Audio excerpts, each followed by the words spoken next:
The 2023 NBA Draft is finally in the books, and as always, it was full of surprises. So I'm here to tell you today about some of my favorite picks and some of my least favorite picks, and to provide some analysis as to why I like or dislike them. Now, without further ado, let's just get straight into it. Now, it's impossible to talk about draft day steals of 2023 without talking about Cam Whitmore. He fell all the way down to number 20 to be selected by the Rockets, but this is a guy who was projected top 5. Most mock drafts I saw had him around 5 to the Pistons, and the Rockets were able to pick him up at 20 to pair him with Amen Thompson, which is just insane value. Now, Woj was talking about it on the draft day coverage. He said he fell for two reasons. One, he worked out bad, and two, he didn't interview well. He was too shy. He was a quiet kid. Now, I can attest to the workouts, but as for the interview, you know who else is really shy and doesn't talk much? Kawhi Leonard, one of the best players in the league when he's healthy. So that kind of confuses me a little. I think there might be more there than Woj is saying or than teams are willing to say. But regardless, if he plays like he did at Villanova, he's a very strong player. He can shoot decently, and he can play lockdown defense. So if the Rockets can get that out of him all the way down at number 20, they're going to be sitting pretty. My biggest steal of the entire draft is Leonard Miller, taken at 33 out of the G League Ignite, initially drafted by the Spurs, but traded to the Timberwolves, and the Timberwolves got a really good player. His defense is extraordinary. He stands at 6'11" and can very comfortably guard positions 3 through 5. But his offense is no joke either. He's got a jumper. It's not something he wants to rely on, but if you leave him wide open, he's going to pull it and he's going to hit it. He's awesome in the post as well. He's got a good bag of post moves that he can use to get to the basket. He's a great finisher. He's very strong, so he can finish through contact right under the basket. And I think this guy is going to be very valuable for a lot of teams for a very long time. Another pick I really liked was at 16 to the Utah Jazz, Keontae George. Now, I had him as a lottery guy. I had him going all the way up at 10, but this is great value for the Jazz, and I think it's a perfect fit as well. Because you watch him, and this is just a guy who can score from anywhere, and he's going to put up a lot of shots. The Jazz are going to let him put up a lot of shots because they don't have a lot of other shot creators or just general shot takers on that team. So if they let him chuck up pretty much whatever he wants and create for himself all year, he's going to put up 18, 20 points a game, right? Now, of course, every Rookie of the Year conversation runs straight through Victor Wembanyama.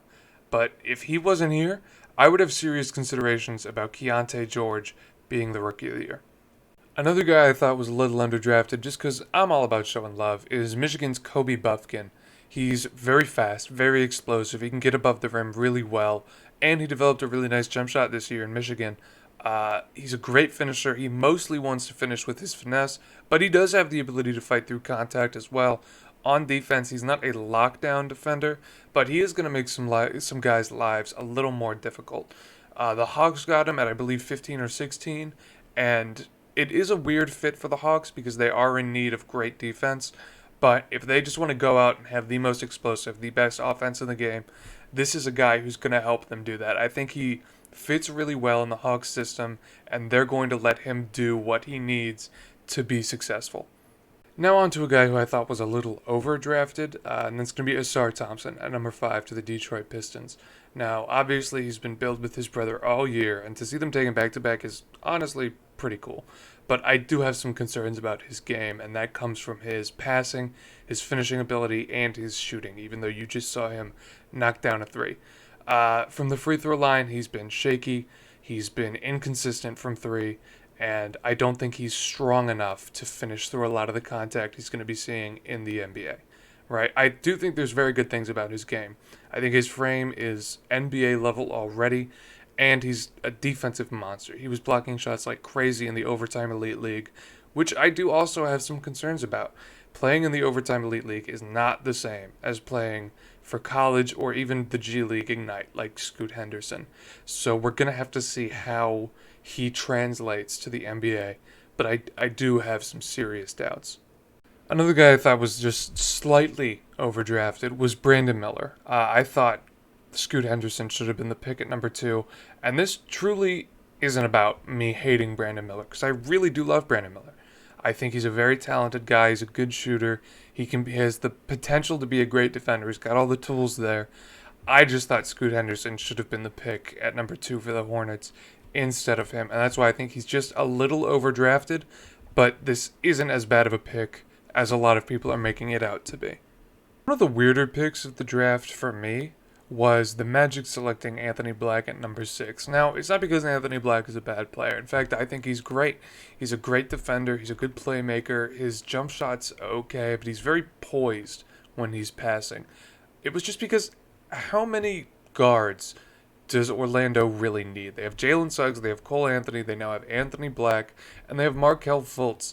How are these guys going to split in this backcourt? Only 2 of them can really be on the court at a time. So I am curious as to how he's going to be playing in this Orlando Magic system, and honestly a little worried because I am afraid the lack of playing time or the weird relationship between all the guards is going to affect his development. As far as guys who I think have the best fit with their new team, I'm going to go with Kentucky guard Cason Wallace.